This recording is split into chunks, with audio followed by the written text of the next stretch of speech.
Estamos na Cooperativa Árvore, na cidade do Porto. Esta entrevista está a ser videogravada no dia 13 de setembro de 2017. Tenho comigo o grande senhor, para mim é um grande senhor, do teatro português, Júlio Artur Azevedo Barreira Cardoso. Júlio Cardoso, 79 anos, feitos há pouco tempo. Natural de Ponta Barca, ator, encenador, criador, multifacetado. Quem é o Júlio Cardoso? É uma pergunta que parece muito simples, mas para mim é tremendamente difícil de responder isto. Porquê? Porque se quiser falar na minha simplicidade, e cada vez eu tenho teorizado mesmo muito em relação a mim próprio, que é na simplicidade pode estar uma grande personalidade. Isto para quê? Para dizer que não é nem de longe nem de perto uma falsa modéstia. Mas eu também não vou dizer que me interrogo todos os dias sobre este fenómeno. Mas de quando em vez interrogo-me que quero ser o mais simples possível, que não passo de um ato deste todo que é o universo. E o que é um ato? Se calhar estamos aqui rodeados de milhões. Claro que sim. Eu faço parte de uma coisinha dessas, portanto, quer dizer, é dentro disso, dessa filosofia, que eu me considero o mais simples possível. Exatamente. Nasceu em 1938, a Segunda Guerra Mundial acaba quando tem 7 anos, mais ou menos 7 anos.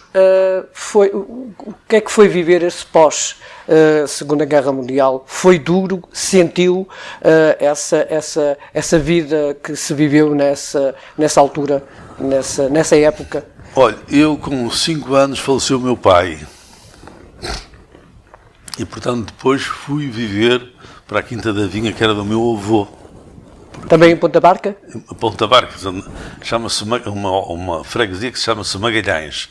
Segundo dizem, foi lá que nasceu o Fernão Magalhães. Pronto. Eu fui viver para lá e, portanto, comecei por lá a dar os primeiros passos na escola.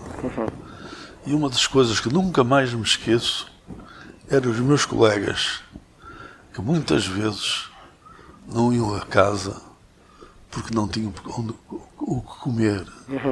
Iam capaz de ir buscar umas laranjas aqui, ou, não vou dizer a palavra roubar, que é muito violenta, não é? Pois. E eu tinha o privilégio de, muitas vezes, a minha empregada, porque aquilo ficava um bocado longe da casa onde eu morava, vinha-me trazer lá à escola o almoço. Depois, mais tarde, então, comecei a reparar o que era a fome. Ter a consciência do que era a fome.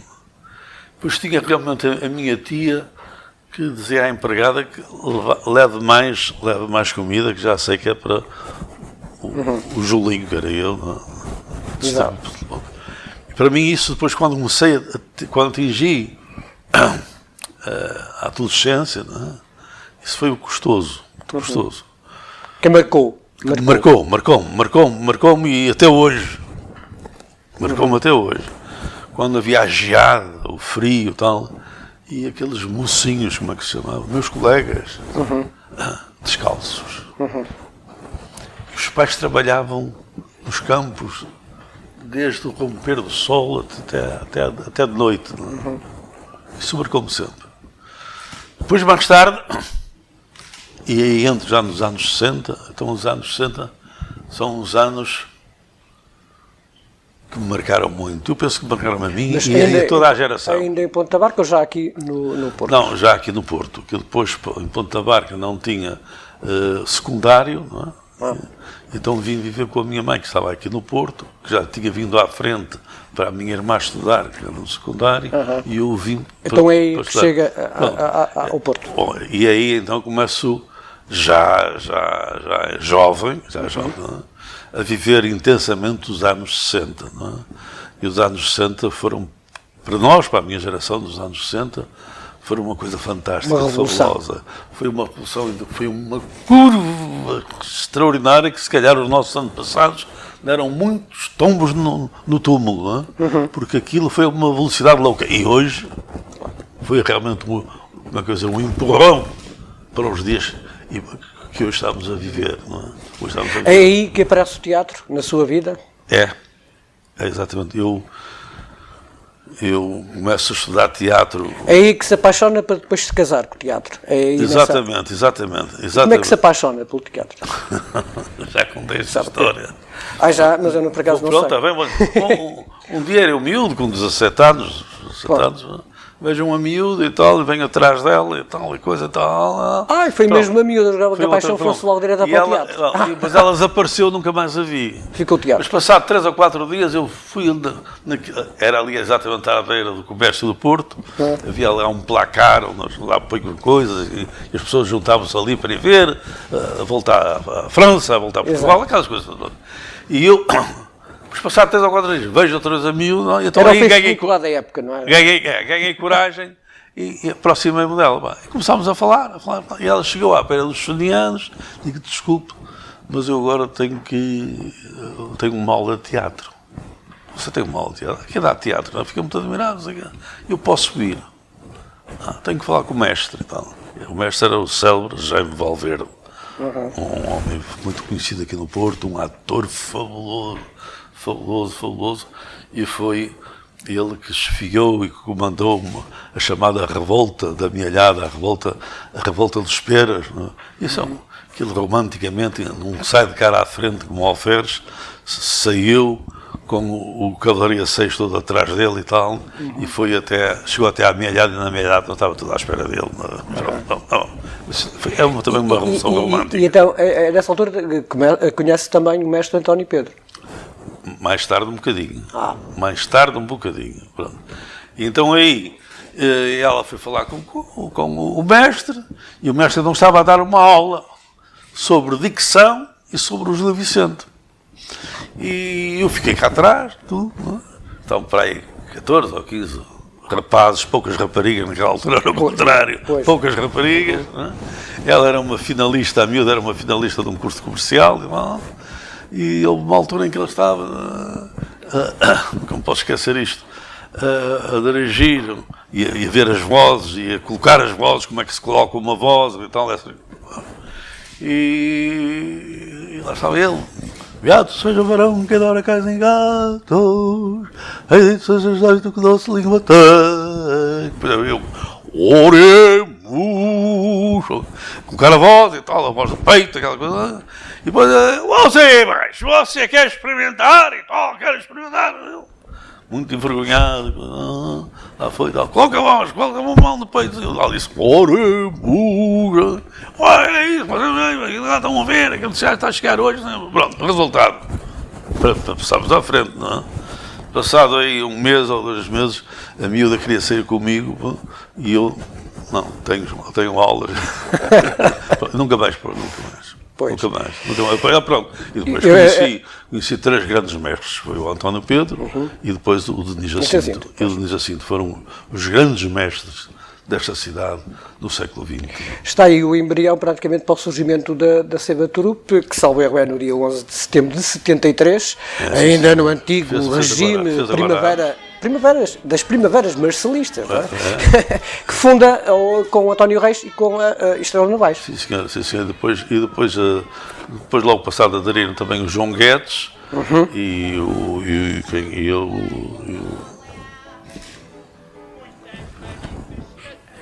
Depois vai-se recordar.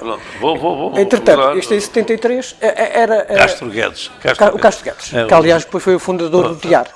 Sim, mais tarde. Estudo de arte realista. Sim, mas primeiro passou pela Seva Turupe, foi logo no princípio. João Guedes e foram os... Depois que vieram, e depois vieram vários, não é? Exato. Era difícil, nesta altura, embora o regime tivesse já, com os dias contados, mas ninguém sabia que estaria com os dias contados, era difícil fazer teatro nessa altura? Ou O teatro independente, dito independente, ganhava aí já uma grande força na sociedade. Sim, mas eu vou dizer o seguinte, o teatro independente começa a nascer nessa altura, está a nascer. Não? Pois. Nós fomos, talvez, verdadeiramente, teatro independente, fomos das primeiras companhias a aparecer neste país, até porque fomos ver muito aqui ao lado da Espanha, nomeadamente uma grande companhia, que foi, digamos assim, a companhia patriarca, não é? Do teatro independente na Península Ibérica. Não é? O teatro independente nasceu na Argentina, depois veio e tal, passou por França, passou os Pirineus, não é? Mas depois chegando aqui à fronteira, aqui o resto era pior que o Muro de Berlim. Pois. O Muro de Berlim não, pior que a Muralha da China, não é? Mas por lá conseguiu. Mas passava-se sempre, não é? Hã? Mas passava-se sempre. Acabava sempre de passar. Pronto. Acabava sempre de passar. Pronto. E passou, e assim nasceu a Ceiva Trupe.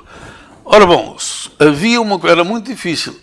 Mas o teatro estava devidamente organizado. Quer dizer, não podia fazer espetáculo quem quer, não se podia levar dinheiro por quem quer, tinha que ser realmente uma companhia profissional, tinha que ser profissionais, os profissionais tinham que ter uma carteira, se não tivessem carteira, só por cada 5 carteiras, podia trabalhar como estagiário. Como estagiário oficial. Mas havia o teatro amador, que não carecia... O teatro amador e que tinha muita força, aliás. Pois. O teatro amador tinha muita força e depois do teatro amador aparece também com uma grande força e teve um grande papel, foi o teatro dos estudantes, teatro universitário. Teatro dos estudantes, tanto no Porto como em Coimbra e depois mais tarde também em Lisboa. Mas nestas 3 cidades o teatro dos estudantes teve um papel relevante para o panorama do teatro português. A Ceiva Trupe, que no fundo, posso estar enganado, mas que o grande êxito, por assim dizer, que dá a conhecer um pouco mais a Ceiva Trupe, não quer dizer que outros trabalhos anteriores tenham tido também alguma dimensão, foi o Cálice do Porto. Eu recordo-me disso, não é? Foi em 1982. É uma peça marcante, é um trabalho marcante da Ceiva Trupe? Sem dúvida, sem dúvida. Porque é do Benjamin Belu, de Manuel Dias e o do Barroca. Eu vou dizer o seguinte, é evidente que hoje é muito fácil a gente falar nisso, não é?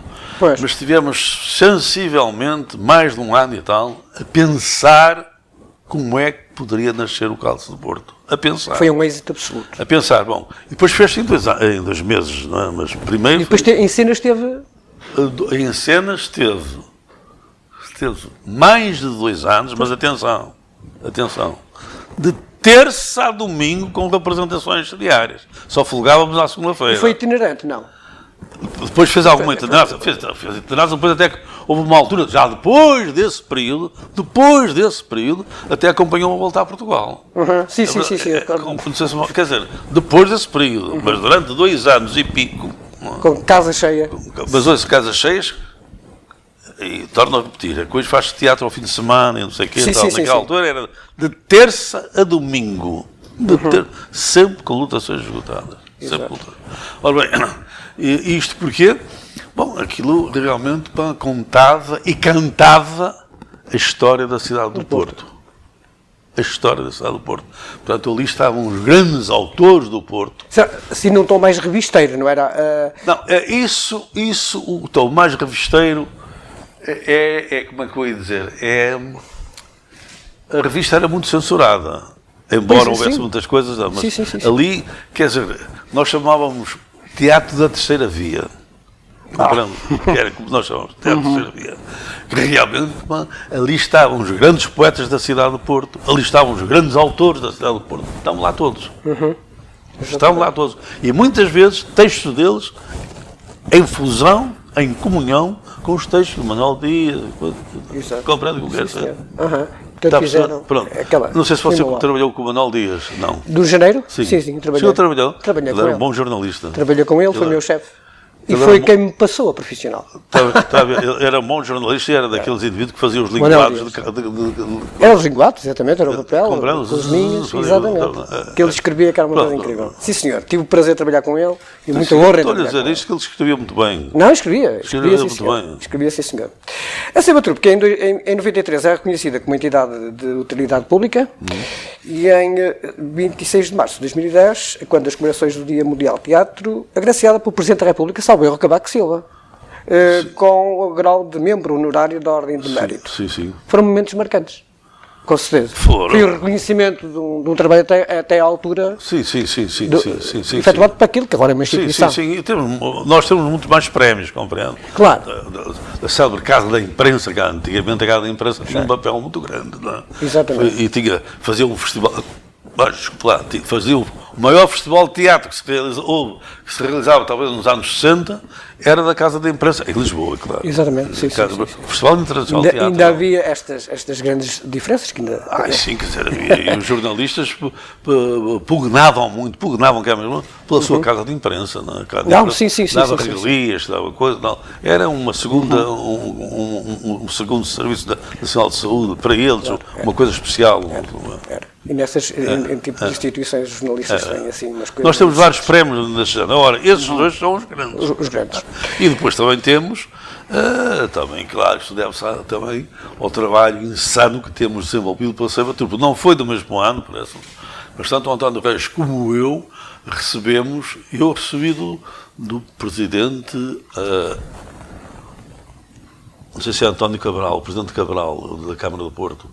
Fernando Cabral. Fernando Cabral, que era um advogado, antes disso eu conheci um advogado ali na rua do Cavalho Ortigão. Sim. Ali onde o Pedro tinha um café, nessa rua. Sim. Pronto.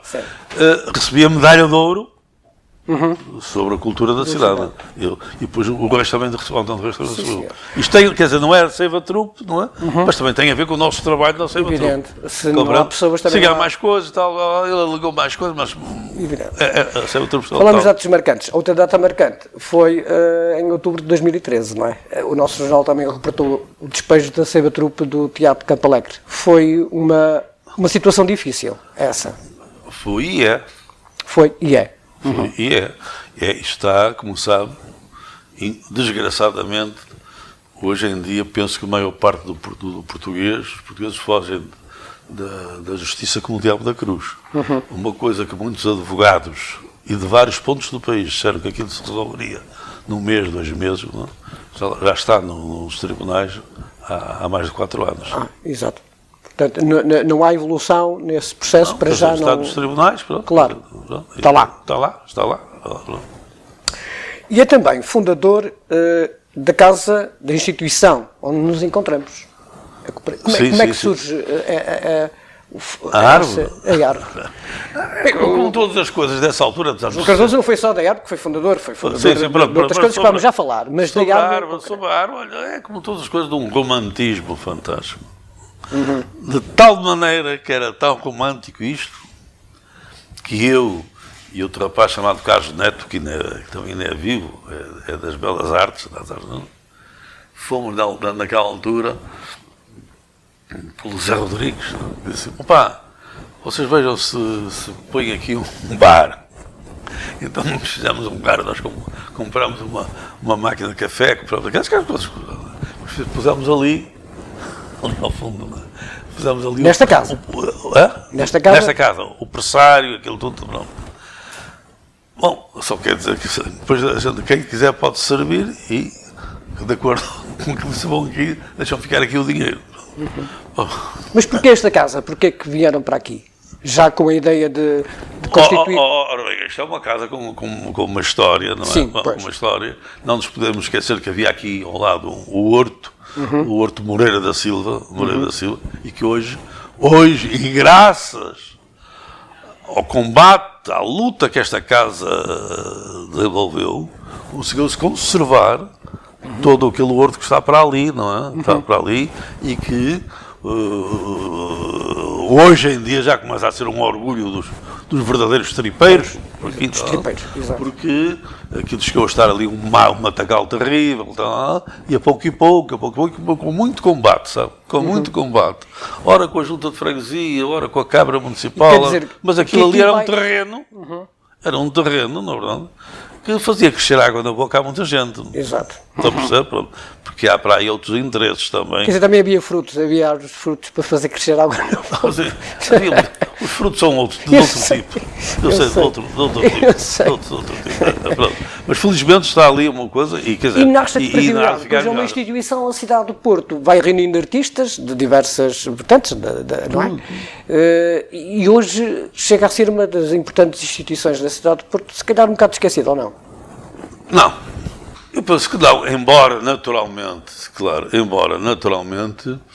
as coisas tenham altos e baixos. Tem altos e baixos, não é? Não é verdade? Não nos podemos esquecer que ali, estão a ver ali a entrada, por onde entraram, ao lado há ali uma janela, na verdade. Sim. Eu fui a última pessoa, por acaso, nessa noite a sair daqui.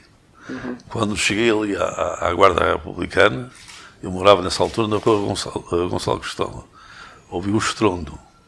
Tentaram aqui uma bomba, não é? Isto foi tudo destruído. Em que ano? No ano de 25 de novembro. No 25 de novembro, de 75. No 25 de novembro. Pronto. Também teve os seus altos. Isto foi uma luta muito grande para depois, quer dizer.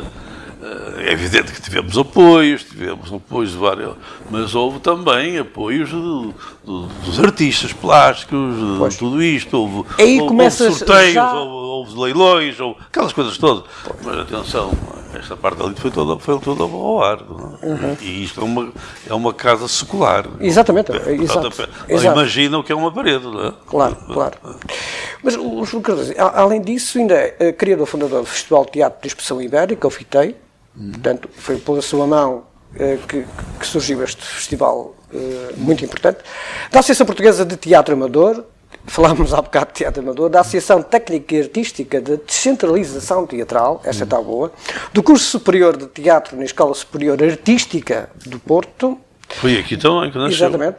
Também foi aqui. Foi aqui que nasceu esse curso, aqui na Árvore. E a Árvore foi a primeira, aqui a cooperativa, foi a primeira instituição a ter a autorização e a ter o diploma, como é que chama isso? O certificado, uma autorização, para ter um curso superior de teatro. Em Portugal foi dos primeiros cursos particulares que apareceram. Pois, também tem a Casa do Artista do Norte, que também foi fundada por si. E esta é curiosa, do Círculo de Divulgação Teatral de Goa. Pois, eu estive lá. E fiz lá 3 ou 4 espetáculos através desse Círculo de Divulgação Teatral de Goa. E foi interessante isso? Eu penso que sim, que na altura foi muito interessante, foi uma experiência muito boa. Da sua vasta atividade profissional como ator, e pelo teatro, mas também pela ópera, passou pela ópera, não é? Sim, fiz ópera. Cinema, televisão, novelas, não é? Sim. Que momentos destaca, ou que pode destacar de todo esse seu trabalho até agora desenvolvido? Eu quero dizer o seguinte, quer dizer... Eu sei que é difícil. Eu destaco sempre, ou queria destacar sempre, o trabalho que vou fazer amanhã ou no futuro. Exato. Ou o trabalho que eu estou a fazer. Não é? O que fiz ontem já não me interessa. Já passou muita água debaixo das pontes. Pois, eu estou a falar como ator. Não interessa, já faz parte do aqui. Mas é como aquilo que eu há bocado falava quando me perguntou quem é o Júlio Cordeiro. Sim. Não tem interesse nenhum. Não tem interesse nenhum. É evidente que vou passar pela rua fora e há pessoas que me conhecem. Alguns, no outro dia, chegou um inspector à minha beira, velhinho, muito velhinho, então começou a agarrar-se a mim, a chorar. E assim, eu fui vê-lo 3 vezes na casa da Bernardo Alva. E eu fiquei assim a olhar para ele. A Bernardo Alva fez 45 anos foi encenada aqui no antigo Teatro Experimental do Porto, que era ali em frente ao Abadia. Não é? Pronto. Há coisas assim, quer dizer, são os espectadores que nos vêm lembrar coisas. Exato. Mas para mim, o que é muito importante é aquilo que vou fazer. Exatamente. E recebeu uma data de prémios, estamos a falar há bocado, para si qual é o mais importante? Ou aquele que lhe toca mais, que lhe vai mais ao fundo? Às vezes eu posso receber... Isso acontece muitas vezes. Às vezes vou sair e há uma velhinha, uma pessoa de idade e tal, espera por mim que me vem dar uma florinha. Interessante. Isso para mim é a coisa mais importante que existe, percebe? Quer dizer, porque no meio de tudo isto e no meio desta violência toda que a gente vê, este mundo todo, às vezes a gente vê a sensibilidade, a essência, a pureza da sensibilidade. Um simples gesto. Pequenina, não é? Pronto, quer dizer, que dá vontade. Dizia o Dalí, não é? Sobre a sua mulher, que ela estava a morrer, e quando ela foi operada, e demorou muito tempo, e vem a sair o chefe da equipa médica, vem a sair lá do bloco de operações, e disse: doutor, como é que está a Gala? A Gala disse: por favor, então, as coisas não correram mal, então, mas daqui a uns dias é que eu me posso dizer assim: diga-me, que se ela morrer, eu como. Quer dizer, era o amor elevado ao extremo. A tudo. Pois. Compreende? Quer dizer, e às vezes essa florinha faz-me lembrar esse ato de amor do Dalí também.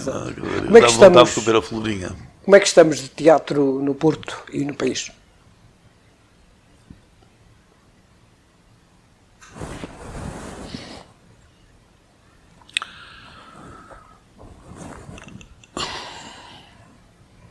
Eu penso que o teatro faz muito teatro.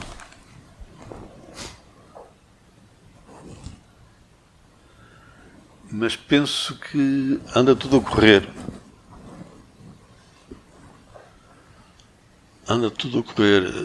Às vezes vejo efetivamente bons espetáculos de teatro. Às vezes. Mas penso que já vai ser um tempo de uma reflexão profunda. Fico-me por aqui. O Porto deu, e parece que continua a dar, grandes números para o teatro português. Não falo só em si. Deu grandes nomes para o teatro português. Não falo só em si, falo do Capelo, falo do António Reis. Deu grandes nomes. E teve grandes instituições de teatro. Podemos falar dos comediantes, do Tiar, do Arte Imagem, e por aí fora.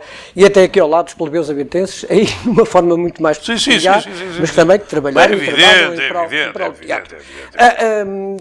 Há algo de inato no Porto relativamente à arte teatral, de teatro, algo que seja mesmo sui generis de cidade, para termos tão bons atores e atrizes que sejam naturais da cidade ou que vivam na cidade há bastantes anos? Olha, eu vou-lhe dizer que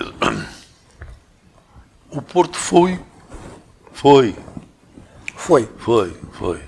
E especialmente na primeira metade do século XX, das plateias mais difíceis da Europa. Os próprios artistas o diziam. Pronto.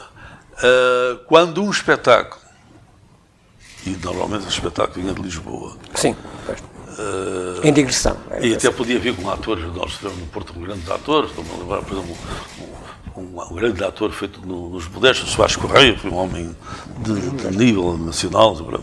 Podia até vir cá com grandes atores do Porto. Então. Se passasse no Porto, era isso garantido. Exatamente. Pronto. Hoje, o Porto é muito influenciado pelas modas. E as modas hoje são muito efêmeras e muitas vezes muito fúteis. Passam pelas revistas cor-de-rosa e passam muito pelas nets, pelas redes sociais. Não é? Pois. E acho que... Mas o Porto, estou a falar em espaços para a cultura, está melhor que o que estava. Eu falo com certeza, e há um programa cultural bastante dinâmico. Há um maior dinamismo cultural na cidade, nem assim eu entender. Sim, embora seja um dinamismo muito efêmero. Quer dizer, as coisas aparecem, faz-me lembrar a corrida dos aviãozinhos, não é?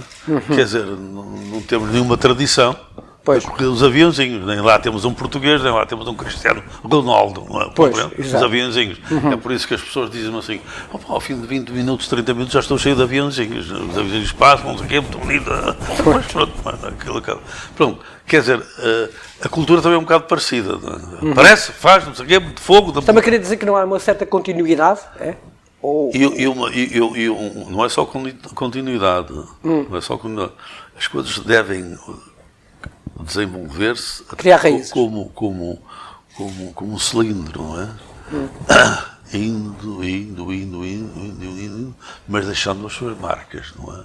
E para as suas marcas realmente para continuarem na sua semeadura. Mas a Câmara, e estamos a falar agora em espaços públicos, o Riboli, como claro, é evidente, é evidente. O Carlos Alberto, Campo Alegre, futuramente o Batalha e também possivelmente o Sá da Bandeira, que está tudo em negociações. Isso é importante, realmente. Importantíssimo. Portanto, esta Câmara tem trabalhado bem em prol na vertente cultural. É importantíssimo, não é? Porque a maior parte das câmaras neste país trabalham bem, mas exatamente eles têm um objetivo. Os objetivos das câmaras não é aquele que nós julgamos que quando o 25 de Abril explodiu, em que dizia assim, a democracia vai ser isto, vai ser aquilo, não sei o que tal. É evidente que na democracia está tudo. Está tudo. Mas também tudo depende, há muita gente a encher a barriga com a palavra democracia. Não é? Exato. Não sei se me faço entender. Isso também é democrata, pelo visto. Está a perceber? Quer dizer, pois, e as câmaras municipais hoje em dia, não? O investimento que fazem na cultura, fazem sempre com uma perspectiva, com outra perspectiva. Exato. Com outra perspectiva. E em termos gerais, acha que o Porto está bem entregue? Pode falar à vontade que esta entrevista vai ser depois das eleições. Porque o nosso é ao dia 1. Olha, eu vou dizer o seguinte, um ator do século XXI, consciente, seja qual for a sua ideologia, seja qual for a sua vanguarda, seja qual for a sua simpatia partidária, tem que estar sempre à frente de qualquer poder. O Júlio Cardoso é um bom variador da cultura da Câmara Municipal do Porto? Não. Pronto, está dito. Olha, acha que esta invasão de turistas, o Porto está na moda, é benéfica para a cidade e em termos culturais poderá criar também algum dinamismo, alguma troca de conhecimentos, algo que possa dinamizar, no fundo? Sem dúvida nenhuma. Eu sou um pindérico viajante, mas conheço um bom bocado do mundo, e todas as minhas viagens que fiz, todas elas tinham uma forte componente cultural.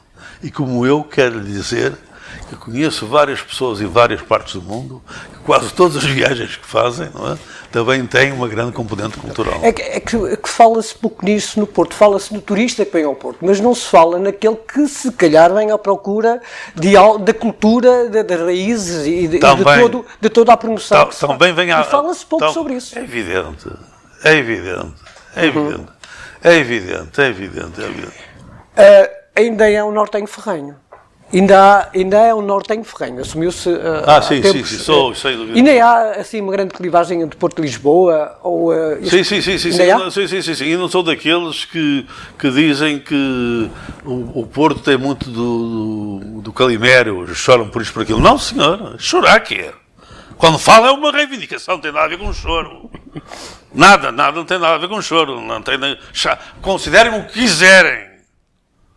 O que eu sei é que realmente este país está de pernas para o ar é porque nunca fizeram a regionalização. E isso que andam agora todos a dizer, a descentralização já se fala desde o século XVIII. Não venham falar com a descentralização. Fazem as coisas todas ao contrário. São os bois à frente do carro. O carro à frente dos bois. O carro à frente dos bois. Compreende? Porque quando se fala, não sei o que, aquela pouca vergonha que fizeram com os freguesias, não sei o que, primeiro faz a regionalização. E depois da regionalização é que se vai realmente organizar o território. Compreende? Agora, sem regionalização, vão dar as voltas que quiserem, chamam o que quiserem, façam o que quiserem, não é? Jamais este país vai continuar sempre com este problema. E o país tudo remendos, tudo isso são remendos. E o país está bem entregue à geringonça? Está. Dentro destas queixas que estou a fazer, está. Quer dizer, mal por mal anda-se o pombal. Mas ainda há muitos palhaços sem curso de arte circense neste país? Isso cada vez há mais. Não? Isso cada vez há mais. Mas é um bocado triste. Pois é. Sabe uma coisa? O problema é que as pessoas deviam de estar na política e não deviam de viver única e exclusivamente da política. E é uma vergonha tudo o que se passa por aí. Não é? Ir à política, estar na política, está muito bem. Mas a política também não pode ser um hobby, não é? Hã? A política também não pode ser um hobby. Deus-me livre, não. Mas tem que ser, mas é uma dedicação inteira e em profundidade. Mas durante determinado tempo. Há uns parâmetros para isso tudo. Fora disso, estamos nos IS-menos. João Cardoso, é fácil ser-se ator e encenador em Portugal atualmente? Não, de maneira nenhuma. Hoje começa-se a ferir o ator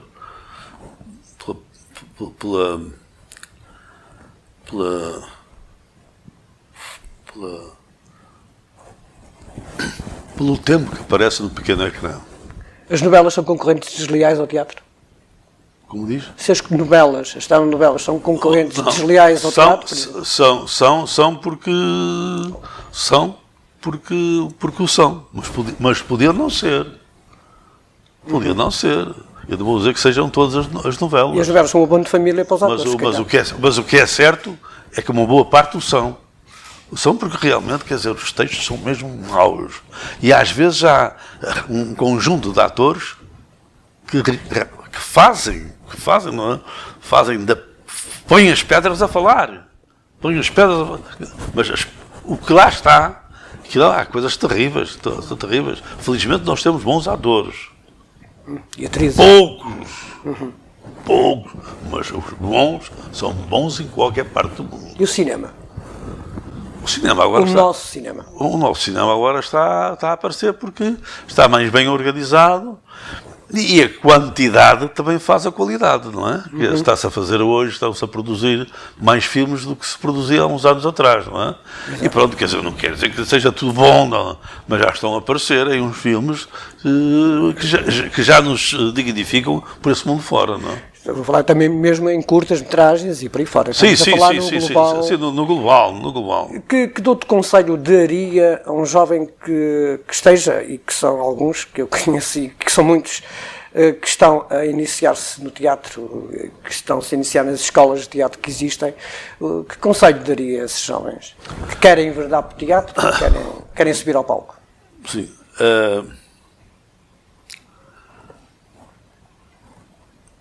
Primeiro, seres pela vida fora sempre insatisfeitos. No teatro, ser verdadeiro é parecê-lo. E, portanto, serem sempre insatisfeitos, porque buscar permanentemente a aproximação mais possível da verdade. Sempre em busca da verdade, que é impossível. Sim. Mas sempre em busca da verdade. E depois interrogarem-se se realmente aquilo é a profissão deles ou não. Porque o problema de hoje é que muitos andam aí e não se interrogam se realmente aquilo é a profissão ou não deles. João Cardoso, a morte assusta-o ou é mais uma cena da vida em palco?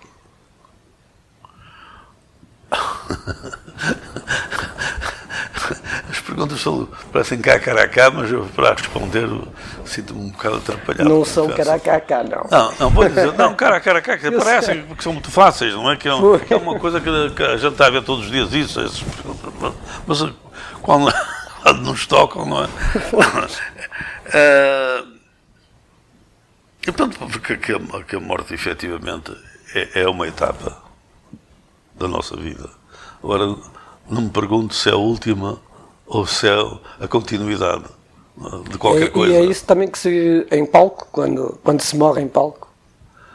Bem, quando se morre em palco é capaz de ser um privilégio. Não é?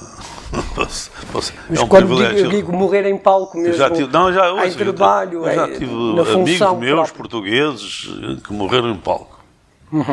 Estou-me agora a lembrar de 2 ou 3. Mas eu não digo morrer fisicamente. Não, mas morreram Concretamente- fisicamente, morreram fisicamente até. Morreram fisicamente. Morreram fisicamente em palco. Eu também estou a falar no morrer em palco, porque a peça assim o obriga a morrer, mas depois sai do palco e continua a sua vida. Mas essa morte em palco também tem muito que se lhe diga, não? Muito. Mais exato, mais a preparação. Não deve ser No fácil. teatro que me custa mais é a preparação. É o diálogo comigo próprio, a luta comigo próprio, para realmente acontecer a metamorfose. Compreende? Metamorfose ligada à técnica atoral. Ligada à técnica atoral. Isso é que é difícil. Isso é difícil. Portanto, o teatro é a sua seiva e você é também a sua árvore. É aquela porque ainda me faz viver e se alguém que me pode ver, pode adivinhar alguma paciência, na verdade, se deve a essa seiva. Não? Senão já era capaz de não ter paciência para estar neste mundo. José Cardoso, muito obrigado por ter aceitado o nosso convite. Nada. Gostei imenso de falar consigo, de conhecer presencialmente. Vamos continuar a falar. Está bem. E tudo bom, como se diz no teatro, as próximas apresentações que sejam, como é que se diz em teatro? Muita merda. Exatamente. E é o que eu desejo. Pronto, Tá bom? para vocês todos é mesmo. Tudo bom para vocês. Ok. Tudo bom, tudo bom. Muito obrigado. E que o jornal siga muito, e venda muito. Exato. Você aquilo é por